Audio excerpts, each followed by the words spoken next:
I'm Kara Legbo, historian for Oakland County Parks. Join me now for an episode of History in Our Parks. That's a mighty big barn. A Springfield Oaks County Park story. In 1873, Norman J. Ellis purchased the Stevens Farm, which is located in the little village of Springfield along what was then the Saginaw Turnpike.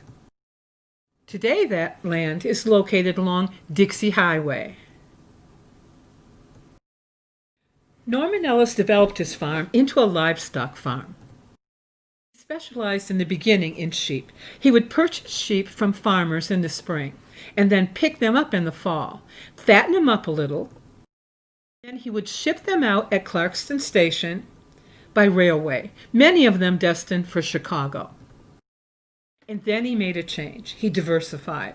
He noticed that it was hard to get draft horses in and around Oakland County, but people needed draft horses, particularly ones like these. These were Percherons. The roads were rough. The fields were hard to plow. Farmers wanted draft horses.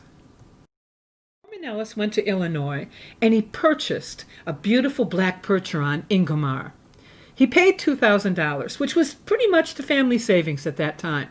In today's currency, it would be about $250,000. He rode home with Ingomar in a boxcar. He said it was to make sure that Ingomar was safe. Family people said it may have been because he didn't have enough money for a ticket for himself. He had a bit of a problem. He had a Percheron stallion, but if he was going to raise Percherons, he needed at least one Percheron mare. So he went to a local bank, explained his plan to them, and they agreed to give him a loan. It turned out to be a good business plan. Ingomar made the family a small fortune, especially in stud fees they were charging. They had enough money to build a new house, a big, beautiful Italianate house. But then, people began to tease Norman Ellis.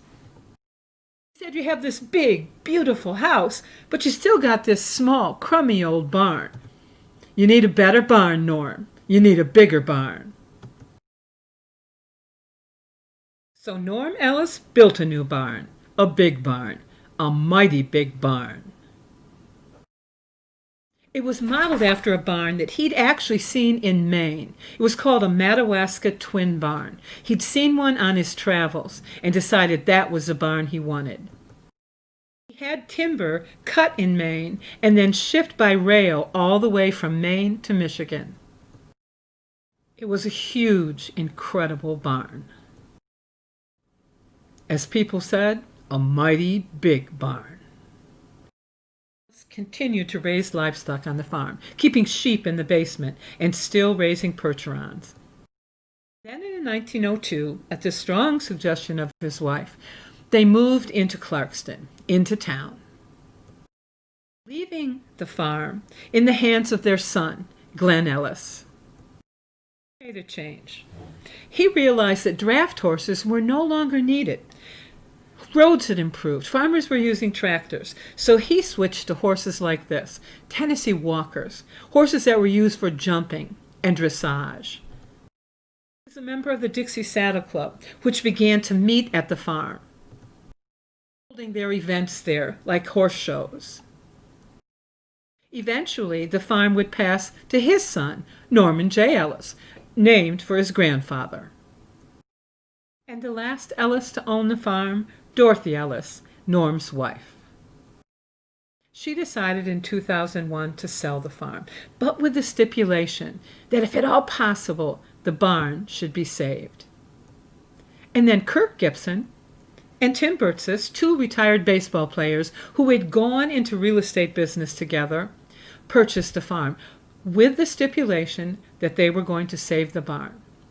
They donated the barn to Oakland County Parks and then some money to relocate and renovate the barn. The barn was taken apart piece by piece. Moved piece by piece to Springfield Oaks County Park, where it was reconstructed. It's a wonderful preservation success story. And now the barn's used for weddings and barn dances, tea parties.